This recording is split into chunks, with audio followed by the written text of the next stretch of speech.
ভারতের প্রবল বিরোধিতা সত্ত্বেও পাকিস্তান সরকার কিন্তু আইএমএফ থেকে বিপুল পরিমাণে লোন পেয়েছে। এ খবর আপনারা অনেকেই দেখেছেন। এক্সটেন্ডেড ফান্ড ফেসিলিটি থেকে 1 বিলিয়ন লোন এবং আরএসএফ থেকে আইএমএফ এর আরএসএফ প্রজেক্টের ভিতর থেকে অতিরিক্ত আরো 1.4 বিলিয়ন লোন পাকিস্তানকে কিন্তু দেওয়া হয়েছে। সব মিলিয়ে 2.4 বিলিয়ন লোন, অর্থাৎ হিউজ একটা অর্থ সাহায্য পাকিস্তানকে করা হয়েছে আইএমএফ থেকে। এই আরএসএফ এর আন্ডারে কারা লোন পেতে চায় আপনারা বুঝুন, তারপর এই প্রতিবেদনে বুঝবেন কিভাবে পাকিস্তানকে ব্যবহার করার চেষ্টা করছে পশ্চিমা শক্তিগুলো। তা পাকিস্তানও জানে।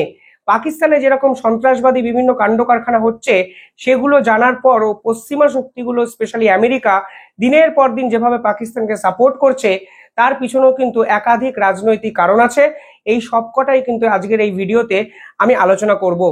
আইএমএফ এর আরএসএফ এর আন্ডারে কারা লোন পেতে পারে? যাদের ক্লাইমেট অ্যাডাপ্টেশন হয়, এনভায়রনমেন্টাল রিফর্মস প্রয়োজন হয় এবং সাস্টেনেবল ডেভেলপমেন্ট প্রয়োজন হয়, তারা আইএমএফ এর আরএসএফ এর আন্ডারে লোন পায়। অর্থাৎ পাতি বাংলা ভাষায়, আপনার দেশে যদি কোনো ভূমিকম্প হয়, যদি বন্যা হয়, যদি খরা হয়, এমন কিছু ক্লাইমেট চেঞ্জের ফলে আপনি যদি এফেক্টেড হন, তাহলে আপনি অতিরিক্ত টাকা ঋণ হিসাবে আইএমএফ থেকে পান। পাকিস্তানে 2012 সালে বন্যা হয়েছিল। এই বন্যায় পাকিস্তান হিউজ একটা ক্ষয়ক্ষতি দেখিয়েছে। আরএসএফ এই 2022-এর ফ্লাড ওরিয়েন্টেড বিষয়ে অতিরিক্ত লোন 2025-এ এসে পাকিস্তানকে দিয়েছে। এমন একটা সময় দিয়েছে যে সময় পাকিস্তান যুদ্ধে যাবে যাবে করছিল। ভারত প্রবল বিরোধিতা করে, কিন্তু যেহেতু ভারতের ভোটিং পার্সেন্টেজ আইএমএফ এতে অত্যন্ত কম, তার জন্য আসলে ভারতের এই বিরোধিতা ঢোপেই টেকেনি। ভারত এক্সপেক্ট করেছিল আমেরিকা হয়তো সাহায্য করবে, কারণ আমেরিকার কাছে 16% বেশি ভোট কিন্তু আইএমএফ এ আছে। কিন্তু আইএমএফ এবং ইউএন এর ভোটদানের মধ্যে একটা বেসিক পার্থক্য আছে। ইউএন এ একটি দেশ একটি ভোট দিতে পারে, আইএমএফ এ কিন্তু সেটা নয়। আপনার কন্ট্রিবিউশন কত, আপনার ইকোনমিক সাইজ কত, আপনার পপুলেশন কত, এরকম একাধিক বিষয়গুলোকে মেনটেন করে এই ভোটিং রাইটসটা কিন্তু আইএমএফ এর ডিসিশন নেওয়া হয়। যদি আপনাকে সিম্পল কোনো মেজরিটি প্রয়োজন হয় তাহলে 50% ভোট লাগে। মেজর মেজরিটি যদি প্রয়োজন হয় কোনো সিরিয়াস ইস্যুতে তাহলে 70% ভোট লাগে। এখানে আমেরিকার কাছে ছিল 16% ভোট, এখানে জাপানের কাছে ছিল 6.2% ভোট এবং চায়নার কাছে ছিল 6.1% ভোট। বকলমে বুঝতেই পারছেন এই আইএমএফটাই আমেরিকাই কন্ট্রোল করে, কারণ এদের কাছে 16% ভোট। এর পার্টনার দেশ জাপান, যাদের কাছে 6.2% ভোট। সেখানে ভারত কিন্তু অনেকটাই পিছিয়ে, কারণ ভারতের কাছে ছিল 2.7% ভোট। ভারত সন্ত্রাসবাদের একটা প্রসঙ্গ আইএমএফ এ তুলেছিল এবং ভারতবর্ষ বলেছিল দিনের পর দিন বিভিন্ন আমেরিকার এই ফান্ড পাকিস্তানে যাচ্ছে এবং পাকিস্তান মিস ইউজ করছে, পাকিস্তান এগুলো টেরোরিস্ট অ্যাক্টিভিটিতে কাজে লাগাচ্ছে। এমনকি ভারতবর্ষ অত্যন্ত গুরুত্বপূর্ণ একটা পয়েন্ট তুলেছিল যে আমেরিকা যে যে কারণে টাকা দিচ্ছে, আইএমএফ যে কারণে টাকা দিচ্ছে, সেই কারণে এই টাকা ব্যবহার হচ্ছে না, কারণ এই টাকা সামরিক শক্তিতে ইউজ করা হচ্ছে যুদ্ধের জন্য। যুদ্ধ মানে সন্ত্রাসবাদীদের প্রশ্রয় দেওয়ার জন্য। এই পয়েন্ট কিন্তু ভারতবর্ষ দিয়েছিল। তারা বলেছিল এই পাকিস্তানের আর্মির একাধিক এন্টারপ্রাইজ চালায়, ফৌজি ফাউন্ডেশন, এরকম একাধিক ফাউন্ডেশন আছে যেখান থেকে তারা পণ্য দ্রব্য বিক্রি করে, যা আন্তর্জাতিক স্তরে কোনো দেশ খুব একটা করে না। কিন্তু ভারতের এই জোরালো আবেদন কার্যত আইএমএফ পাত্তাই দেয়নি এবং 190টার মধ্যে 25 জন যে এক্সিকিউটিভ কমিটি মেম্বার আছে তাদের ভোটদানের মাধ্যমে সিদ্ধান্ত ঘোষণা হয়, পাকিস্তানকে বিপুল পরিমাণে ঋণ কিন্তু দেওয়া হয়। আর এখানেই কিন্তু লুকিয়ে আছে জিও পলিটিক্সের আসল এক অঙ্ক। গোটা বিশ্ব কি জানতো না পাকিস্তানে সন্ত্রাস হয়? গোটা বিশ্ব কি জানে না পাকিস্তানের লস্করি তৈবা মুজাহিদ্দিন মতো বিভিন্ন জঙ্গি গোষ্ঠীর চাষ হয়? আচ্ছা, আমেরিকা যখন লাদেনকে ধরে তখন কোথা থেকে ধরেছিল? পাকিস্তান থেকে তারা লাদেনকে দুর্ধর্ষ এক অপারেশন করে কিন্তু উড়িয়ে দেয় পৃথিবী থেকে। তখনও কিন্তু সে সময় আমেরিকার যে প্রেসিডেন্ট ছিলেন সেই জর্জ বুশ 9/11 পর, এই 9/11 পরবর্তী ঘটনার পর কিন্তু আমেরিকা অ্যাক্সিস অফ এভিল গঠন করেছিল। সেই অ্যাক্সিস অফ এভিলেও কিন্তু ইরাক, ইরান, নর্থ কোরিয়াদের রাখলেও পাকিস্তানকে কিন্তু রাখেনি। অথচ সেই পাকিস্তান থেকেও কিন্তু বহু পরে লাদেনের উদ্ধার করা সম্ভব হয় এবং লাদেনকে আমেরিকা যেখানে পাঠিয়েছে সেখান থেকে আর ফিরে আসা সম্ভব নয়। কিন্তু তা সত্ত্বেও পাকিস্তানকে এতটা কেন পরিচর্যা করে আমেরিকার মতো দেশগুলো? কারণ আছে। কারণ সব থেকে বড় কারণ হলো ডেপ ট্র্যাপ। গোটা বিশ্ব চায় পাকিস্তান যেন কোনোদিনই এই ধার শোধ করতে না পারে। এই আইএমএফ এর এই টাকা দেওয়ার পর পাকিস্তানের অবস্থা কিন্তু আরো শোচনীয় জায়গায় যাবে। আগের 6 মাস আগে, খুব বেশি হলে 6 মাস হবে, বেশি নয়, আইএমএফ পাকিস্তানকে কিছু সুপারিশ করে।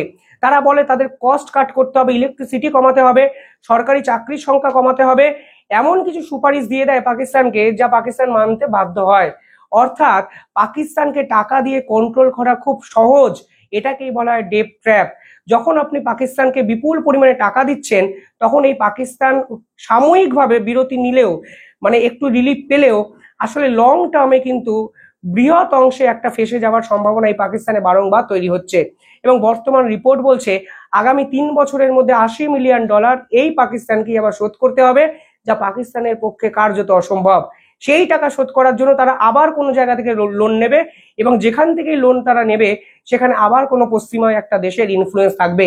ফলে পশ্চিমের কোনো দেশ চাই না পাকিস্তান যেন এই অবস্থা থেকে বেরিয়ে আসতে পারে। পাকিস্তান যেদিন এই অবস্থা থেকে বেরিয়ে আসবে, সেদিন কিন্তু পাকিস্তানের উপর কন্ট্রোলটা আর করা সম্ভব হবে না। দ্বিতীয় কারণ হলো, পাকিস্তান 100% চায়না দ্বারা কন্ট্রোলড। মানে পাকিস্তানের সামরিক শক্তি, পাকিস্তানের একাধিক প্রজেক্ট, সবকিছুতেই চায়নার রমরমা। এমনকি চায়না সাম্প্রতিককালে সব থেকে বেশি ইনভেস্টই পাকিস্তানেই করেছে, $80 বিলিয়ন সিপেক করিডোর, অর্থাৎ চায়না পাকিস্তান ইকোনমিক করিডোর। এই করিডোর হয়ে যাওয়ার পর পাকিস্তানের নতুন সমস্যা তৈরি হয়, তা হলো বালুচিস্তান সমস্যা। এই করিডোরের ম্যাক্সিমাম অংশটা বালুচিস্তানের উপর থেকে আসে, আর এখানেই বেলুচ আর্মি কিন্তু প্রতিবাদ করতে শুরু করে। বেলুচ আর্মি বলে কোনোভাবেই চায়নার আধিপত্যবাদ তারা মানবে না। এমনকি বেলুচ আর্মি প্রকাশ্যে ভিডিও করে বলে, যদি চায়না না যায় তাহলে পাকিস্তানকে আমরা ভেঙে দুটুকরো করে দেব। অর্থাৎ এই বেলুচ আর্মি কিন্তু চায়না এবং পাকিস্তানের আসল মাথা ব্যথার কারণ। এই অবস্থায় যদি পশ্চিমের কোনো দেশ পাকিস্তানের উপর থেকে হাত সরিয়ে নেয়, তাহলে কিন্তু চায়নাই টোটাল বিষয়টা গ্রিপ করবে, এবং বেলুচ আর্মি যদি পাকিস্তানকে যেভাবে বিপদে ফেলেছে, সেই অ্যাডভান্টেজটাও কোনোভাবে ওয়েস্টার্ন কান্ট্রি, স্পেশালি আমেরিকা কিন্তু পাবে না। অর্থাৎ কোনো ক্ষেত্রেই পাকিস্তানের পাশ থেকে সরে যাওয়া যাবে না, কারণ পাকিস্তানের সঙ্গে থাকা মানে আসলে আমি পাকিস্তানকে কাজে লাগিয়ে চায়নাকেও প্রেসার ক্রিয়েট করতে পারছি। আরো একটা কারণ এখানে আছে। দেখুন, পাকিস্তানের একদিকে যেমন বেলুচিস্তান সমস্যা মাথাচাড়া দিয়ে বসেছে, অন্যদিকে তেহরিকি তালিবান এই সমস্যা কিন্তু মাথাচাড়া দিয়ে বসেছে। যাদের দাবি কি? যাদের দাবি হলো বৃহত্তর আফগানিস্তান গড়তে হবে। এই বৃহত্তর আফগানিস্তান গড়ার ডাকে আফগানিস্তানের তালিবানরা তেহরিকে তালিবানকে কিন্তু সাহায্য করেছে। এই মুহূর্তে আফগানিস্তানকে জব্দ করতে চায় আমেরিকা, কারণ আফগানিস্তানে এই মুহূর্তে চলছে তালিবান শাসন, যা আমেরিকার ভিন্ন একদম একটা পজিশনে কিন্তু পৌঁছে দিয়েছে। আপনারা জানেন আফগানিস্তানে দিনের পর দিন আমেরিকার সেনারা ছিল, তারা সরে যাওয়ার পরই তালিবান দখল করে নেয় আফগানিস্তান। এই আফগানিস্তানের ব্যাপক বিপরীতে যদি ব্যবহার করা যায় এই মুহূর্তে, তাহলে পৃথিবীতে একটাই দেশ, তাহলে পাকিস্তান। অর্থাৎ শুধুমাত্র এই পাকিস্তানকে কাজে লাগিয়ে আপনি চায়নার উপর প্রেসার ক্রিয়েট করছেন সেটা নয়, এই পাকিস্তানকে কাজে লাগিয়ে আপনি কিন্তু আফগানিস্তানের উপর প্রেসার ক্রিয়েট করছেন।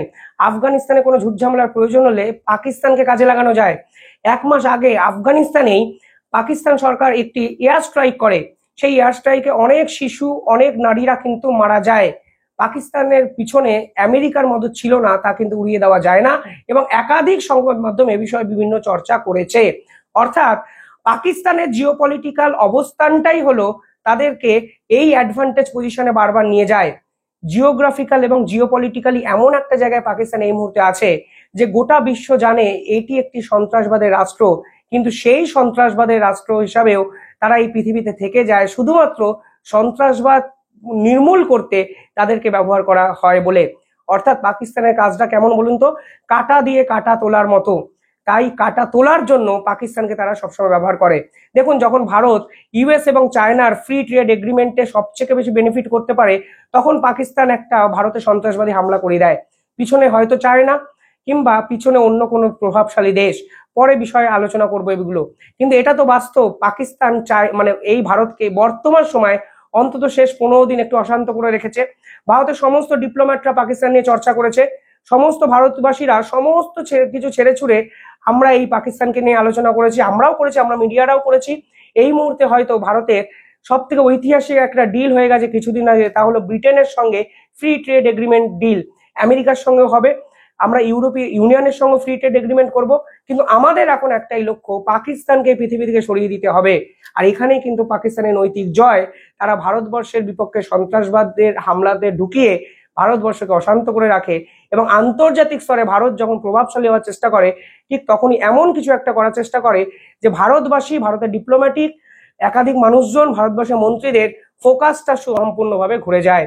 আর এই কাজটাই কিন্তু পশ্চিমের একাধিক দেশ পাকিস্তানকে দিয়ে করেছে, এবং আমার দৃঢ় বিশ্বাস, আপনারা জেনে রাখবেন, পরবর্তীকালেও কিন্তু করবে।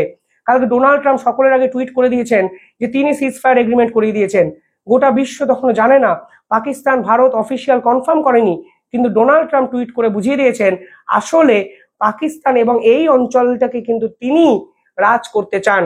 শুধুমাত্র ভারতের সাথে বন্ধুত্ব দোহাই দিয়ে এটাকে জাস্টিফাই করবেন না, অ্যাকসেপ্ট করুন এই পাকিস্তানকে বাঁচিয়ে রাখাটা আমেরিকারও অনেক বড় ষড়যন্ত্র এবং অনেক বড় খেলা।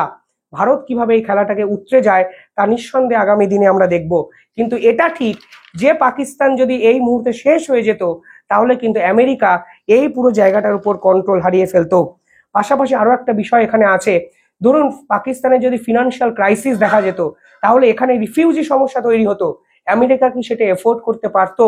এই মুহূর্তে বাংলাদেশের রিফিউজি সমস্যা, রোহিঙ্গা সমস্যা, পুরো আমেরিকাকে কন্ট্রোল করতে হয়। বিপুল পরিমাণে টাকা এরা বাংলাদেশকে দিচ্ছে, প্রায় $200 মিলিয়ন শুধুমাত্র রোহিঙ্গাদের কন্ট্রোল করার জন্য।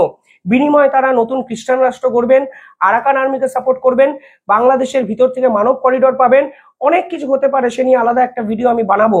কিন্তু রোহিঙ্গা ইস্যু আমেরিকাকে কিন্তু নিঃসন্দেহে বিপাকে ফেলেছে, কারণ ডোনাল্ড ট্রাম্পের পলিসিতে আমেরিকান ফার্স্ট, যেখানে আমেরিকার মানুষদের করের টাকা আমি অন্য দেশে ইউজ করব না, ঠিক সেখানে পাকিস্তানে যদি এই মুহূর্তে ফিনান্সিয়াল ক্রাইসিস দেখা যেত, আইএমএফ যদি লোন না দিত, তাহলে এই অঞ্চলের এই অঞ্চলের মানুষরা কোথায় যেত খুঁজে ফিরে? আপনারা যদি বিশ্লেষণ করেন দেখবেন এই চাপটাও আমেরিকার উপরে এসে পড়তো। পাশাপাশি রাশিয়াও এই বিষয়টা ঢুকে যাওয়ার চেষ্টা করতো। মিডল ইস্টে আমেরিকা এখনো কন্ট্রোল করতে পারে না। ইসরায়েলকে প্রত্যক্ষ মদত দিয়েছে আমেরিকা, এর ফলে ইসরায়েলের বিরোধী একাধিক মিডল ইস্টের দেশ আমেরিকাকে ভালো চোখে দেখে না, কিন্তু আমেরিকাকে অস্বীকারও করতে পারে না। ফলে পাকিস্তানকে প্রকান্তরে ভিতর দিয়ে আইএমএফ দ্বারা সাপোর্ট দেওয়া ডোনাল্ড ট্রাম্পেরও কিন্তু একটা মাস্টার স্ট্রোক। কিন্তু আসলে পাকিস্তানকে ব্যবহার করার একটা বড় ষড়যন্ত্র আমেরিকার, যা আন্তর্জাতিক স্তর এখন বুঝতে শুরু করেছে, এবং পাকিস্তানকে ইউজ করে তারা ভারত, চায়না, এই অঞ্চল, মিডল ইস্ট, বাংলাদেশ সমস্ত কিছুর খেলাটা কিন্তু খেলতে চাইবে। এটা আমেরিকার লং টার্ম জিওপলিটিক্যাল প্ল্যান। আপনারা কিন্তু এটা জেনে রাখুন, লিখে নিন, কমেন্টে জানাবেন আমাদের এই বিশ্লেষণ আপনার কেমন লাগলো। ধন্যবাদ।